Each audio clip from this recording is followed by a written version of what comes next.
Good morning to everyone. I asked you twice for suggestions. I got very little, but in the end, it's going to be the philosophy of art. And since we have, I believe, 4 texts, I think we'll do them all. We'll see. This should take us to almost to the end of the semester. So, in this particular course, it's the first time I work on art.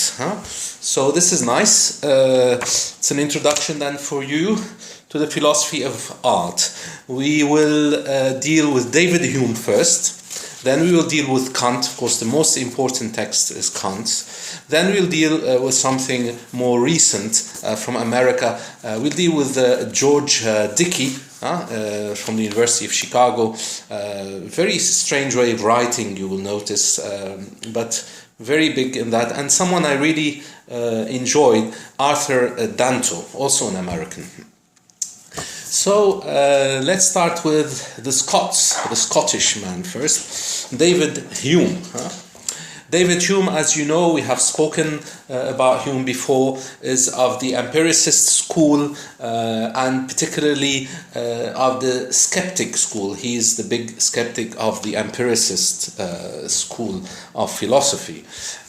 David Hume then, as an empiricist, he is going to deal with feeling. Most of the empiricists, when they deal with the notion of taste or the notion of art, they go to the notion of taste and they connect taste to feeling and also to the feeling of pleasure and pain, pleasure and displeasure. So because these are of course things that are within us empirically.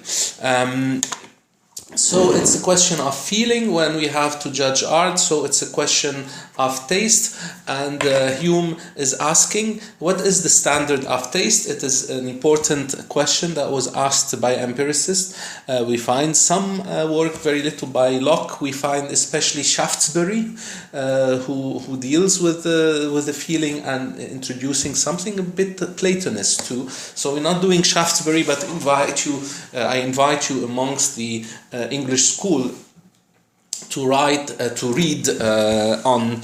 Shaftesbury, the Lord of Shaftesbury, on the question of feeling and taste.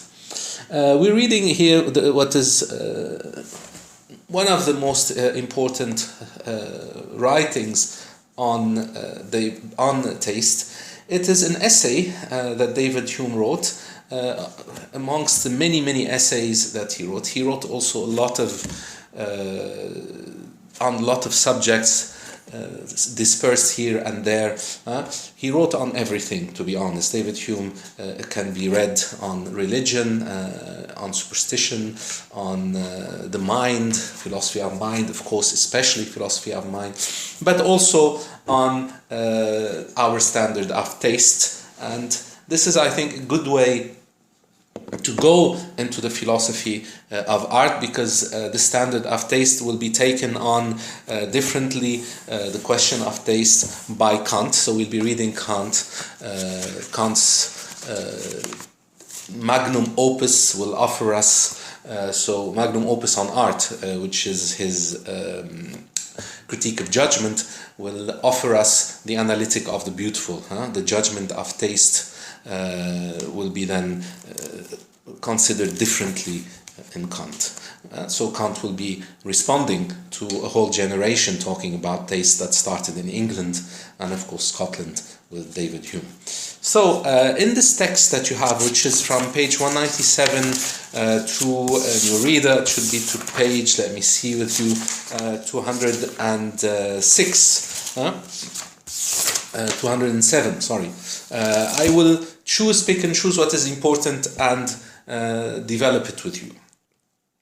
Okay, so we'll be jumping a lot because it's a long text. I'll try to cover it, to cover at least half of it today, and then we'll finish the other next time.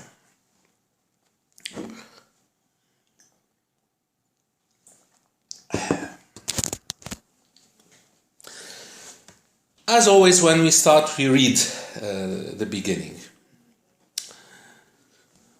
of the text. Page 197 then. The great variety of tastes, as well as of opinion, which prevails in the world is too obvious not to have fallen under everyone's observation. We already know why David Hume is writing here, right? There is so much variety. So the question behind in our mind is, what is the standard then? If there is so much variety, how can we even speak of a standard, right? I read now the whole paragraph and then continue. The great variety of taste as well as of opinion which prevails in the world is too obvious not to have fallen under everyone's observation. Men of the most confined knowledge are able to remark a difference of taste in the narrow circle of their acquaintance, even where the persons have been educated under the same government and have early imbibed the same prejudices. But those who can enlarge their view to contemplate distant nations and remote ages are still more surprised at the great inconsistence and contrariety. We are apt to call barbarous whatever departs widely from our own taste and apprehension, but soon find the epithet of reproach retorted on us. And the highest arrogance and self-conceit is at last startled on observing an equal assurance on all sides and scruples amidst such a contest of sentiment to pronounce positively in his own favour. So, David Hume, in this very beginning, gives us the very reason why he should write an essay on the standard of taste. It appears, indeed, that the taste is different in different countries, but also within the same countries, but also within the same communities that were educated in almost exactly the same way. People may still have different tastes. So there is a big difference not only between nations, but also within the same nation. Also there is big difference between older times and newer times. Throughout time then also the standard of taste seem to be different. Some may call our taste bad and barbarous, we may call others bad and barbarous, and so on. There seems to be so much variety that we need to try to make sense of this. Let's continue with the second paragraph before we start jumping to where we need to work harder on the text. I continue then. As this variety of taste is obvious to the most careful inquirer, so will it be found on examination to be still greater in reality than in appearance. The sentiments, you can say feelings if you like, of men often differ with regard to beauty and deformity of all kinds, non-beauty, something not well formed, even while their general discourse is the same. There are certain terms in every language which import blame and others, the opposite, praise. And all men who use the same tongue must agree in their application of them. Every voice is united in applauding elegance, propriety, simplicity, spirit in writing, and in blaming fustian, affectation, coldness, and a false brilliancy. Fustian means when something is too grandiloquent, too bombastic. يعني زيادة عن اللزوم. Fustian. معجع حتى. I continue reading. But when critics come to particulars, this seeming unanimity, that everyone thinks propriety is good, simplicity is good, spirit in writing is good, and it's not good to have fustian, to have affectation, coldness, and false brilliancy. But even though they all say this is good, this is bad, when critics come to particulars, to specific things, and they have to really judge what's in front of them, this seeming unanimity vanishes. And it is found that they had affixed a very different meaning to their expressions. So yeah, they say what's good is elegant, simple, but what they consider simple, what they consider elegant, is very different, right? So I reread, and it is found that they had affixed a very different meaning to their words, to their expressions. In all matters of opinion and science, the case is opposite. The difference among men is there oftener found to lie in generals than in particulars, and to be less in reality than in appearance. An explanation of the terms commonly ends the controversy, and the disputants are surprised to find that they had been quarreling while at bottom they agreed in their judgment. Okay. So it's very different when we work on certain opinions and when we work in science. Once we really analyze all the particulars, we come to a certain understanding and we end the controversy. Here it doesn't seem to end. Now, I will go with you to, we are on page 198, as you know, and we're going to jump what's in between, dealing with morals, with virtue and vice, what's to blame, not to blame, and distinguishing that from a judgment of taste. I think it's very easy to understand. So I leave you with it.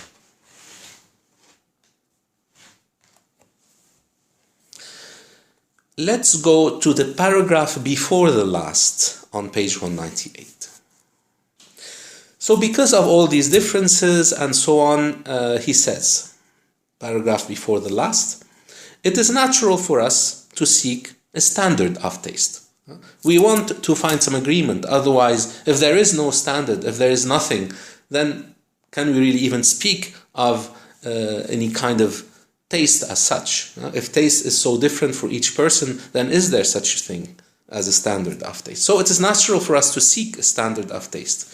In other words, he tells us what he means by this: a rule by which the various sentiments of men may be reconciled, at least a decision afforded confirming one sentiment and condemning another. Can we find something we agreed on? Can we find a kind of agreement on a taste, on a standard of taste? He continues, there is a species of philosophy which cuts off all hopes of success in such an attempt and represents the impossibility of ever attaining any standard of taste. The difference, it is said, is very wide between judgment and sentiment, or feeling today. All sentiment is right, because sentiment has a reference to nothing beyond itself, and is always real, wherever a man is conscious of it. But all determinations of the understanding are not right in judgment then, because they have a reference to something beyond themselves, to wit, real matter of fact, and are not always conformable to that standard. Among the 1,000 different opinions which different men may entertain of the same subject, there is one and but one that is just and true, and the only difficulty is to fix and ascertain it. On the contrary, 1,000 different sentiments, feelings excited by the same object are all right, because no sentiment represents what is really in the object. It only marks a certain conformity or relation between the object and the organs or faculties of the mind, of reflection. And if that conformity did not really exist, the sentiment could never possibly have being. Beauty is no quality in things themselves. It exists merely in the mind which contemplates them. So purely subjective, right? And each mind perceives a different beauty. One person may even perceive deformity where another is sensible of beauty. And every individual ought to acquiesce, means accept, in his own sentiment without pretending to regulate those of others. To seek the real beauty or real non-beauty, deformity, is as fruitless as useless an inquiry as to pretend to ascertain the real sweet or real bitter. They are relative, so there is no real sweet, real bitter. What to me is sweet is to another not so sweet. According to the disposition of the organs, we have organs for feeling, seeing, etc. The same object may be both sweet and bitter. And the proverb has justly determined it to be fruitless to dispute concerning tastes. It is very natural and even quite necessary to extend this axiom to mental as well as bodily taste. And thus common sense, which is so often at variance with philosophy, especially with the skeptical kind, is found in one instance at least to agree in pronouncing the same decision. So the difficulty is laid to us here by Hume. A certain type of philosophy, and actually it's a non-Platonist philosophy that doesn't say there is one beauty, So it's an empiricist philosophy. He says, well, beauty is in fact something relative. So what I consider to be beautiful, just like what I consider to be sweet, is going to be different from what you consider to be sweet. If I like chocolate, maybe you don't like chocolate. If I find chocolate the best thing to be eaten, you may think, no, it's not. It's the horrible thing to be eaten, right? We like carob in Lebanon. Someone else may say, no, this is a horrible thing to eat. Kharnoub. So beauty would be the same because it has to do, in empiricism at least, with feeling. And feeling is not something universal, it's something subjective. When I'm touching the bottle, it's not you touching the bottle. Right? All feelings are individual. All feelings are then subjective. And so beauty, if it's purely subjective, then cannot offer any standard of taste. Right? We cannot say everyone should agree on what is beautiful and that there should be a standard of taste. This seems to be the case, and this is the difficulty then, as Hume is saying to us.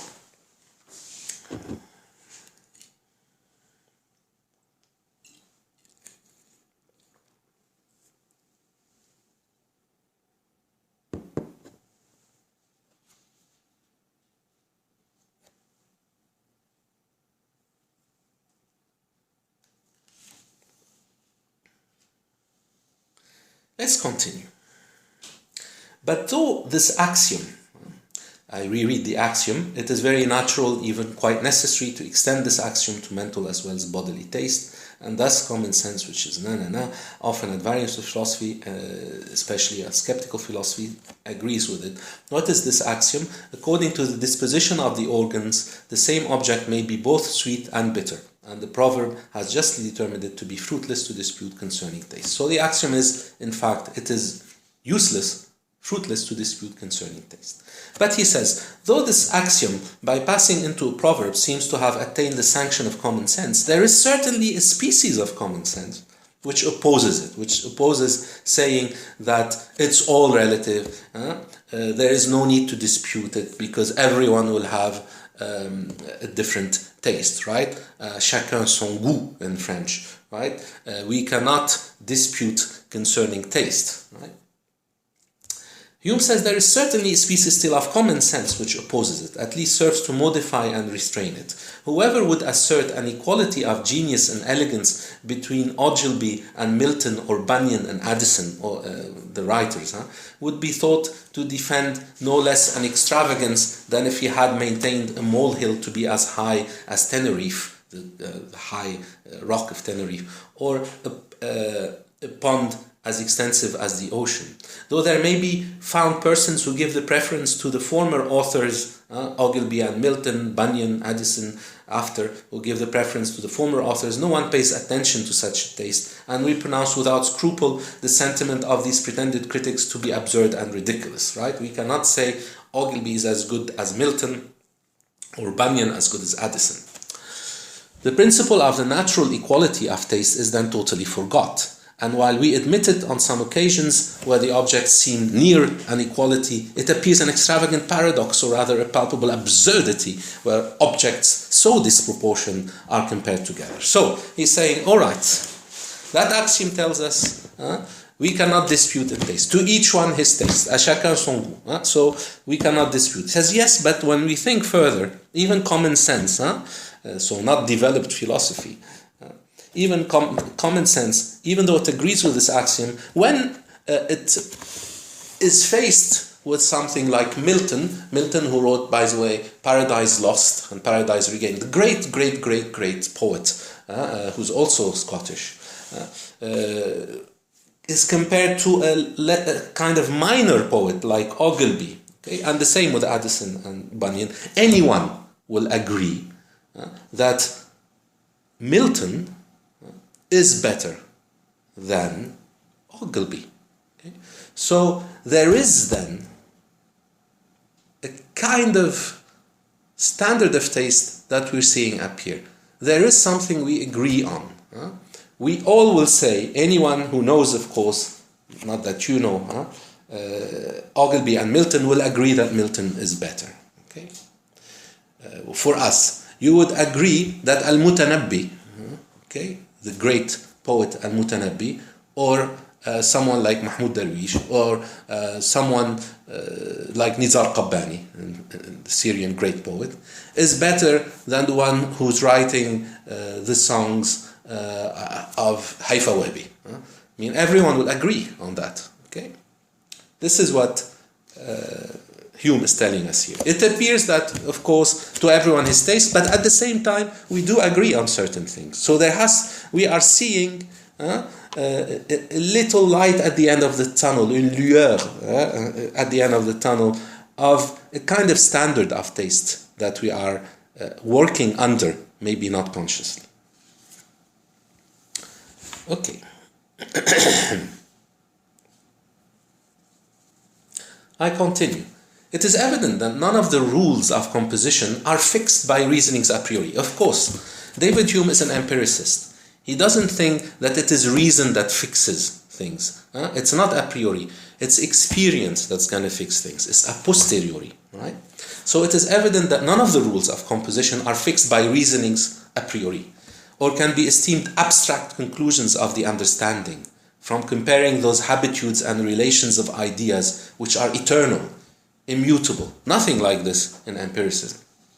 Their foundation is the same with that of all the practical sciences, he says, not a priori reasonings, but experience. Okay? The rules of composition are founded on experience, nor are they anything but general observations concerning what has been universally found to please in all countries and in all ages. So, notice the distinction here between general and a priori, between general, if you like, and universal. A very important distinction, of course, in philosophy. We generally accept things, we generally say things function like this through our human experience, but that doesn't mean that there is some kind of universal a priori judgment on things. It doesn't mean that there is something eternal that cannot be changed. No, the general is not the eternal. There is an agreement through experience generally. Just like when I say generally, all swans are white. Of course, that doesn't mean universally all swans are white. When I say universally all swans are white, it means I will never meet with a black swan. When I say generally all swans are white, I could meet one day a black swan, but generally they will continue to be white. You notice the difference. When we are basing things on experience, we can make, Hume says, general observations.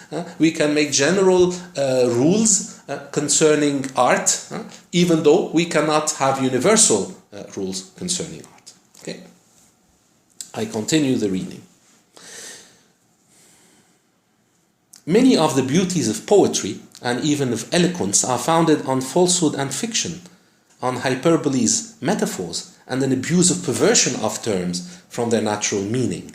To check the sallies of the imagination, to reduce every expression to geometrical truth and exactness would be the most contrary to the laws of criticism, because it would produce a work which, by universal experience, has been found the most insipid and disagreeable.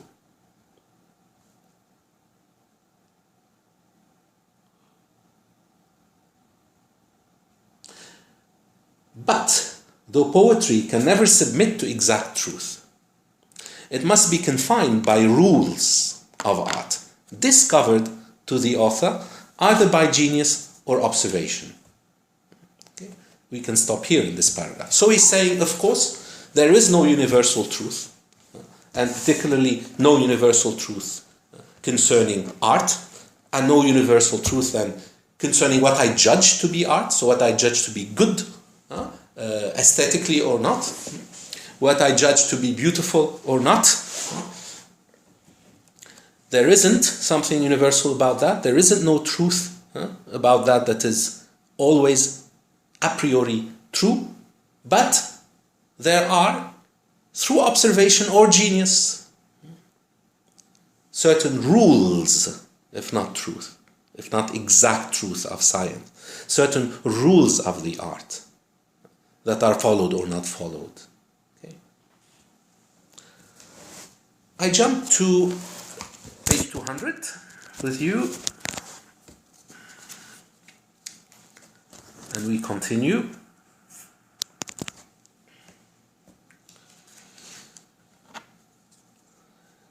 first paragraph there, which is page 816 on top, 200 in your reader. But though all the general rules of art are founded only on experience and on the observation of the common feelings, sentiments of human nature, we must not imagine that on every occasion the feelings of men will be conformable to these rules. Those finer emotions of the mind are of a very tender and delicate nature and require the concurrence of many favorable circumstances to make them play with facility and exactness according to their general and established principles. The least exterior hindrance to such small springs, or the least internal disorder, disturbs their motion and confounds the operation of the whole machine.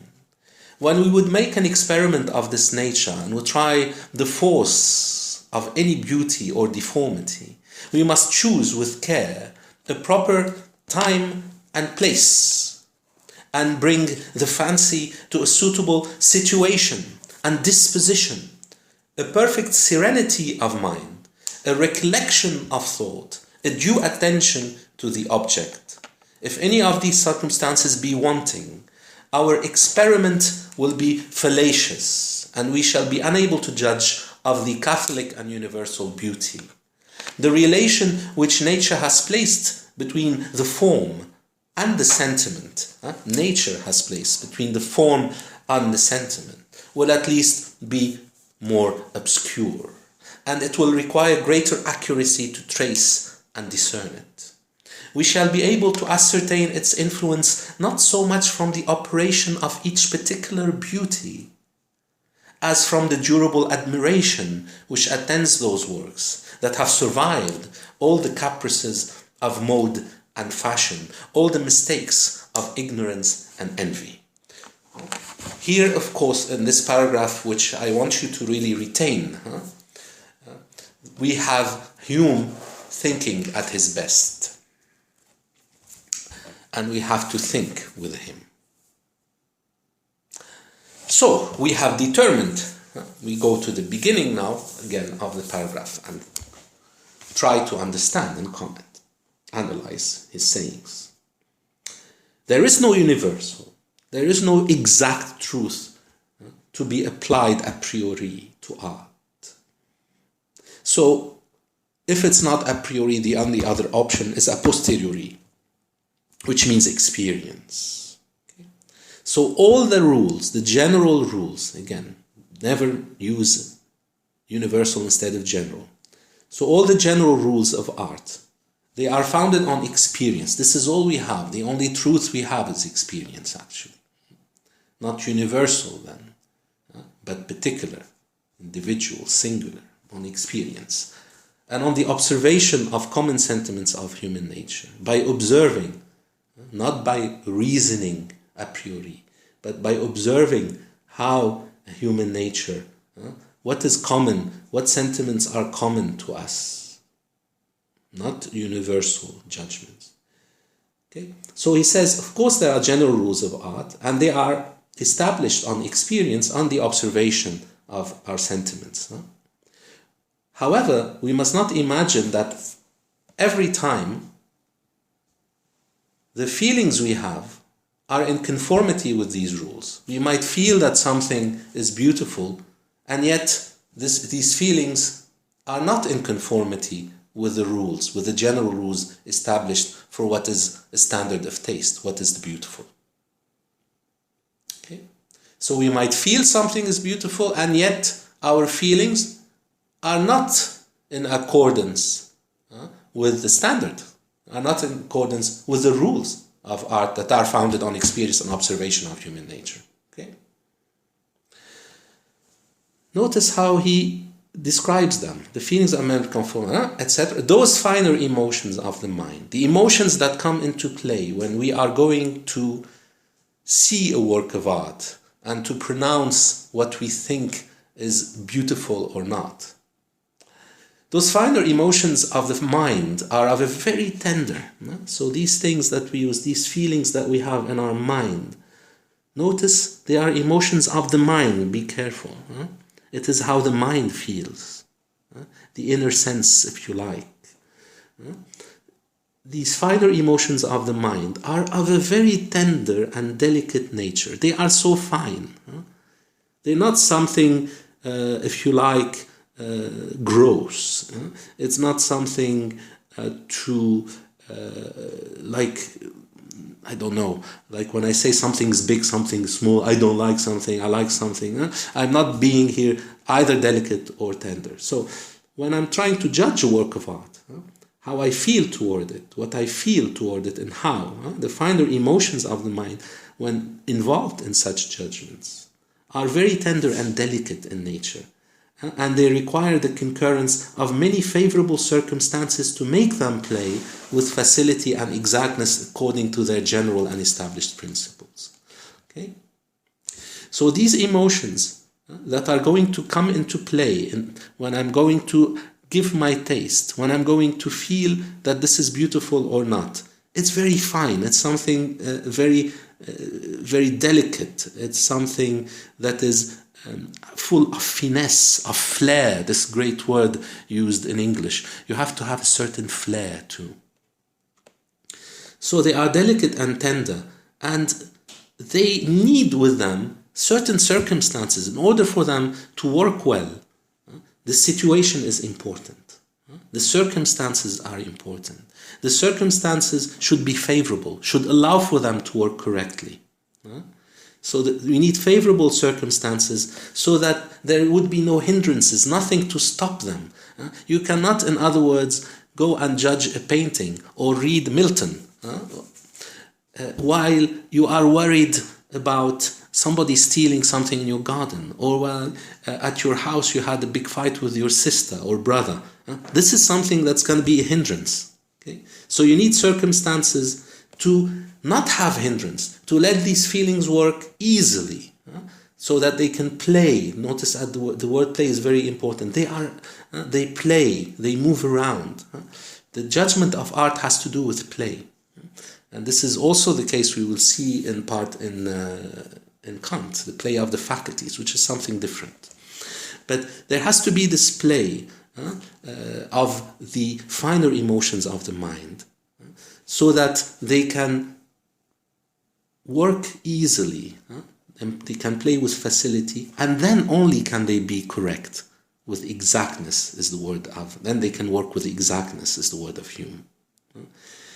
Then only can they correspond easily and exactly to the general established principles of art, to their general established principles from experience and observation of human nature. Okay? And Hume assures us the least exterior hindrance, any little obstacles from outside, because they are fine and delicate, again, tender and delicate. It could be a very little thing that comes from outside. It could be somebody that let an object fall right next to you when you are making judgment. This is going to affect it badly. Okay? So the most minimal of exterior hindrances to such small springs, right? Springs like in a clock, right? The springs that make it work. Think of the clock, and the image here is really of a clock in Hume's mind. A machine with little springs. All those little things. Anything, if you put in a watch, you open a watch, and an old style watch, of course, and you put anything, even dust on the system of springs within, the watch will not work well. Okay? This is a great image from Hume. This is Hume at his best, as I told you. The least exterior hindrances to such small springs, or the least internal disorder inside of you. You're thinking about something not good. You ate too much in the morning, etc. Any internal disorder disturbs their motion of these emotions involved in this judgment. Disturbs their motion and confounds the operation of the whole machine. Okay? When we would make an experiment of this nature and would try the force of any beauty or deformity, we must choose with care then And because of this, then we have to choose when we are going to judge a work of art. We have to choose the occasion, to speak like Aristotle. That great Greek word, the kairos. We have to choose with care a proper time and place. The kairos, the right time to do something, is very important. So to make a judgment of taste, we must choose with care the right time and place. You do it when you are quiet, when you have time, when you have the right time. So the right time is when you are not working, when you are not worried about things, and so on. And the object to be tested, and so the taste to have toward it should be, the object should be in a place without any possible disturbances. We can think of the importance here of the museum and of having no one around you in the museum, for example. Okay? We must choose with care proper time and place, and bring the fancy to a suitable situation. We have to have the right situation. The fancy means our imagination, how we can imagine things and then judge. So it must be in a good, suitable situation for a judgment of this kind, and disposition. We have to be disposed in a certain way. We have to be disposed to judge of art, and not disposed to do something else. Okay? Wonderful analysis. So a perfect serenity of mind, the mind has to be serene, a recollection of thought, a due attention to the object. Okay? This is what we want, the three things. Remember them in Hume. Serenity of mind.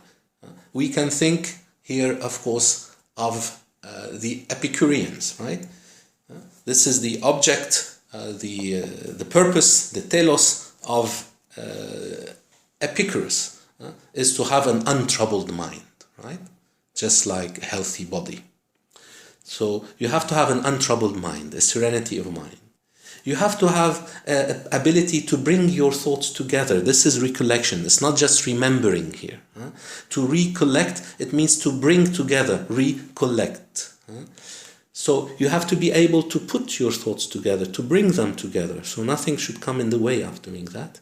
And then you have to be able to give your full attention to what you are judging. So a due attention to the object.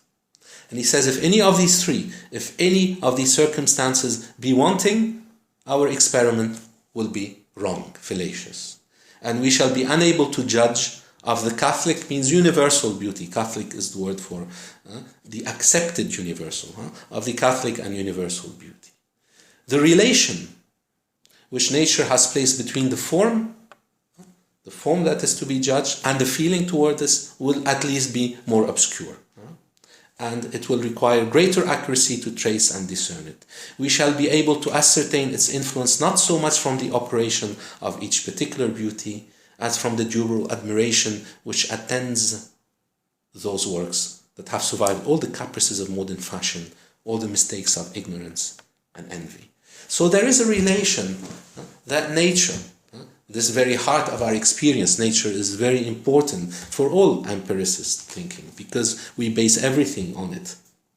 Everything that we feel, everything that we touch, hear, smell, etc. is from nature. So experience is in nature, of course. So the relation nature has established between the form of things that we experience and the feelings that we have towards these things. If there's anything coming in the way, will become harder to detect. It will become obscure. Okay?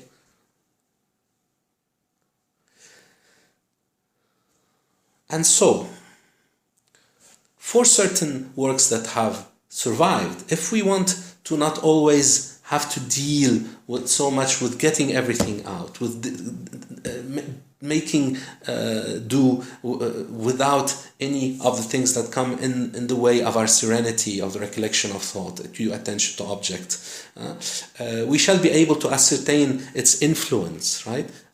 The relation which nature has placed between the form and the sentiment, right? We will ascertain its influence, not so much, he says, from the operation of each particular beauty, of each thing that we experience immediately, as from the durable admiration which attends those works that have survived all the caprices of modern fashion. So what he's saying is, okay, we all will have some disturbance. Of course, implied here that no matter how much you try to have the right disposition and the right situation, to have serenity of mind, recollection of thought, due attention to the object, if we really want to see what are the beautiful works of art, we have people who through times kept judging, and somehow out of refinement and getting rid of all the caprices of modern fashion that come in the way of the natural judgment, from also getting rid of all the mistakes coming from ignorance and envy, we can look at those that have durably been admired, that are durably been admired, such as Milton's Paradise Lost, right? Such as Raphael's work, right? Such as Picasso's work, such as Shakespeare. This is a work done for us, and we can now also admire it. But of course, if we want to admire it, we still need to get ourselves in, if we want to admire it correctly, the best possible way, then we have to have the serene mind, a recollection of thought, and due attention to it. Okay. We can stop here for today. We will continue then next Tuesday, hopefully finish, if not next Tuesday, then next Thursday, but I think we can finish Hume's text and our analysis of it. I wish you all a good weekend, because I won't hear from you tomorrow. You have no homework this time, you'll be happy to know, until we finish Hume, and then we can do some commenting or analysis, and especially when we finish Kant, I will give you some work to do comparing Kant and Hume. So for now, no homework. Please listen very carefully to today's lecture. Continue reading this text, and we will work on it together next time. Stay safe, stay home.